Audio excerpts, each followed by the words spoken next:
Hello, Abraham. It was good that I came up here on Have a Fit, because I've been having a fit. I have two questions. The first question is sort of piggyback to Jerry's question the other day about how much is our inner being letting us know that this is the way to go. You know, in that discussion about the pebbles that hit the windshield, how much, and I remembered you saying that it was because Jerry and Esther loved California and had some contrast with Arizona. Well, it's an interesting thing, because whether you are feeling the impulse to go that way or the impulse to not go that way, is still the impulse to not go that way is still the impulse to go that way, isn't it? Yeah. Isn't it? In other words, in this arena of feeling, if you start to go that way and you feel an aversion to it, aren't you wise enough to translate go that way? And we like it when this way is calling you and you're close enough in the vibrational range of it that it just calls you. But we don't think there's a thing in the world wrong with knowing that you don't want to go that way, which causes you to conclude that you do want to go this way. So the answer to your question is, the source within you is always calling you strongly, loudly, in the direction of what it not only knows that you want, but what it knows that you've already become. In other words, you're being called this way. The question that your question really is amplifying is, but how am I translating it? Right. In the early days of Jerry and Esther receiving us in this way, we were not speaking through Esther yet. She was still going to the typewriter and receiving us in that way. And Jerry was asking questions, and as they were driving, they would get a lot of yes and no answers. They were sort of using us like a pendulum, because Esther was not in the place where she was trusting her ability to articulate. And one night they decided to play a game with friends, the only people that they had at that point told about their Abraham experience. And they were living in Phoenix, Arizona, and they said to their friends, go out somewhere, take your car and go lose yourself somewhere in this valley.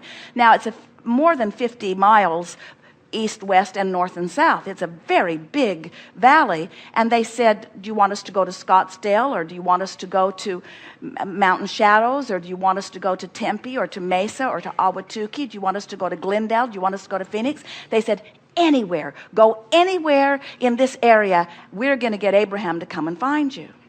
So they took their car and they went. And Jerry and Esther confidently got behind the wheel. Jerry is driving, and Esther is receiving impulses from Abraham. And so sometimes Esther would say, don't go that way. And because she could feel that, in other words, it was either that way or that way or that way. And so she could feel that it's not that way, and it's not that way, it must be that way. She was sort of feeling her way along. And so they went to a place and we said here, and they were nowhere around. And then we went to another place and we said here, and they were nowhere around. And Esther's getting pretty irritated with us, because she's feeling very strong guidance that she believes, but when she gets there, there is no manifestation to back it up. They gassed the car up twice that night. That because their promise was, nobody goes home until we find you. That was the deal they made with their friends. And so finally, just before sunup, they found them. And Esther, by then, was furious with everyone. And she said, first we went to Mountain Shadows. We were behind the hotel by the dumpster. And they said, well, we were there. And then Esther said, and then we went to Scottsdale and we were behind the Benihanas. And they said, well, we were there. And as they went down their list of places, they had been at all of them, but they said, well, we kept receiving the impulse to keep moving. Ah. So Now that sort of sounds like what you're talking about. It sounds like Abraham was playing the game. It sounds like Abraham was telling them, go over there, and then Jerry and Esther go over there, but before you get there. And that was not what was happening. We were not playing the game. In other words, we were showing Jerry and Esther where they were, but by the time Jerry and Esther would make it to where they were, they had moved someplace else. But the point that we were really wanting to make in all of this is that everything that you want is moving, and you are constantly closing the gap. And with enough clarity, you got to understand, this was the very early stages of Esther being able to receive us at all. Finally, they did have their manifestation, you see. And so the source within you is not ever playing games with you. You are the one that are doing the creating of your life experience. The source within you does nothing other than trust that you are in the perfect position to be the creator of your own reality. That's the thing that we really want to point out to you. That's the trust that we want you to garner, not trust in source so much, or trust in guidance. We want you to trust yourself. We want to trust you as we trust you. Think about it. You are the leading edge of all that is eternal. Don't you think that's quite a bit of trust the source has in you? Yes. Source trusts you to get out there and mix it up, because source knows the process. Source knows that this perfectly balanced platform will inspire within you expansion. And source knows that no matter what, you cannot be permanently separated from that expansion. So source has no reason to worry, because source understands the process.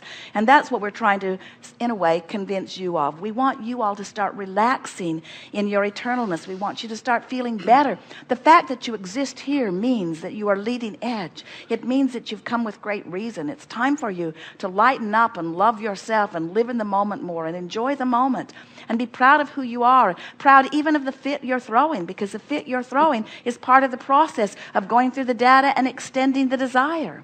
We just want you to be aware of the fits and to know the difference between feeling bad and feeling good, and to want to feel good enough that you're willing to reactivate on a conscious level your own guidance, so that you can have the satisfying, joyful, expanding growth, not just the expanding growth. A lot of people on this planet are adding immeasurably to the expansion and are miserable now because they're not listening to their guidance. They're watching someone else's approval or disapproval. And we think when you find yourself throwing a fit, it's because you're trying still to find that place between giving yourself the permission to guide yourself by the way you feel. You are on a stage, a big part of your life, and when you're not on a stage, you're moving around amongst people who have seen you on the stage. And it's very difficult for someone, especially in your position, but it's true of everyone to some extent, to separate who you are and how you feel from someone else's perception of who you are and how they feel about you.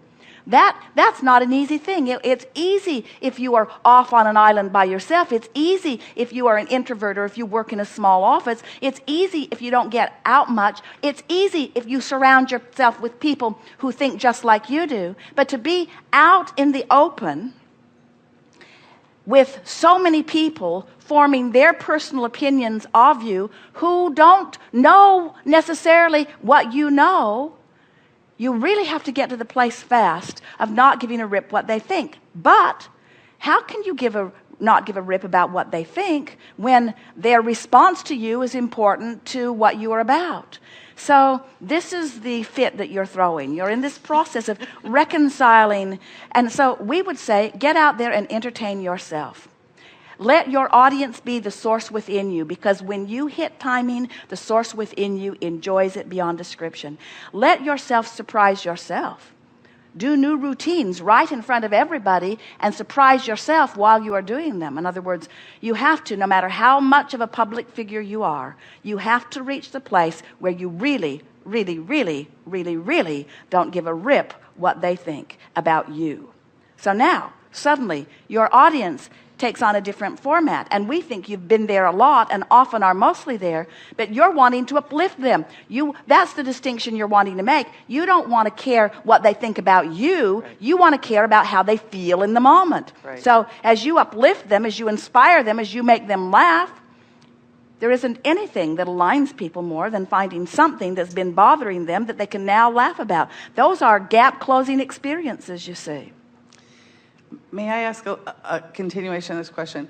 So I was going to make a joke and say, is my relationship behind the dumpster at the Benihana's in Arizona, and I'm being funny. No, your relationship keeps moving. Right. It keeps moving, and you keep showing up and being bummed out that it's not there, and then you Yes. keep showing up and being bummed out that it's not there. So what you have to do is just hold this story in your mind and say to yourself, right before dawn, you'll catch up.